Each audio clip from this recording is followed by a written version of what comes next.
السلام عليكم ورحمة الله وبركاته. اللهم صل وسلم وبارك على سيدنا محمد وعلى آله وصحبه أجمعين.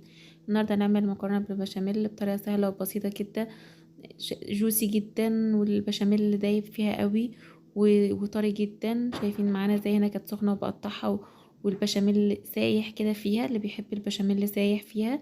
وطبعا هنا لسه سخنة، لو سبتيها طبعا هتقطع قطع عادي، هتبرد شوية البشاميل اللي يمسك وتقطع قطع، بس هي هنا جوسي خالص وطعمها حلو جدا. هنا هنحضر البشاميل على النار، بشاميل على البارد، مش اللي بيبقى الدقيق بنعمله على البارد مش على السخن.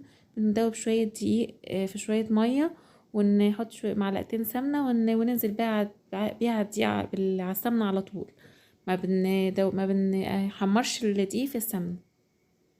وانا عامله لكم طريقة البشاميل بالظبط في فيديو منفصل عشان اللي عايز طريقة البشاميل لوحده. وننزل بلتر لبن ونقلبها. هسيبلكوا في صندوق الوصف بتاع البشاميل كامل. هنقلب فيه كده كويس لحد ما يوصل للقوام اللي احنا عايزينه. لو محتاج شويه دقيق بنزوده شويه دقيق، بندوبهم في شويه ميه وشويه لبن ونتقله بيه لحد ما نوصل للسمك اللي احنا عايزينه. عايزينه خفيف، عايزينه تقيل، ده بايدينا، يعني براحتنا بايدينا. سمك البشاميل. منسوش اللايك والاشتراك في القناه.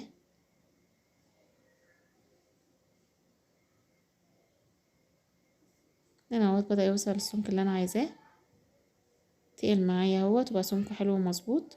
نحط رشه ملح ورشه فلفل اسود وشويه جبنه رومي، ده اختياري حسب الرغبه، بيدي طعم حلو للبشاميل. ولو موجود موتزاريلا ورشه جوز الطيب برضو بتدي طعم حلو للبشاميل. معانا ميه على النار بتغلي طبعا، ننزل بيها في بالمكرونه، هنقلبها فيها ونسيبها تستوى. هنا بوريكم انها استوت نص سوا، ما بنخليش المكرونه تتسلق جامد عشان لسه تستوى كمان في الفرن، يدوب تستوى نص سوا. هنا نرفعها بقى من على النار ونصفيها من الميه اللي فيها ونشطفها بالميه.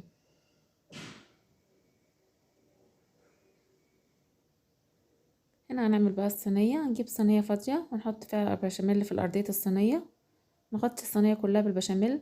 هنا المكرونه بنحط عليها معلقتين طماطم، ده حسب الرغبه، هي المفروض بتتعمل من غير طماطم بس انا ولادي مش بيحبوها من غير طماطم، فانا بحط معلقتين طماطم عليها، صلصه يعني معلقتين صلصه، واقلبها فيها، وعليها طبعا الملح والفلفل الاسود. بس ده براحتك طبعا، مش عايزاها بصلصه اعمليها بيض عادي. هنحط بقى نص كميه المكرونه في الارضيه الصينيه،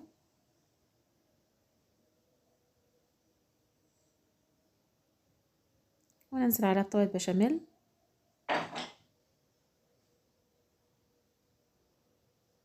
ننزل عليها، نغطيها كلها كده بطبقه بشاميل بسيطه كده، ونحط بقى اللحمه في النص، اللحمه المتعصجه.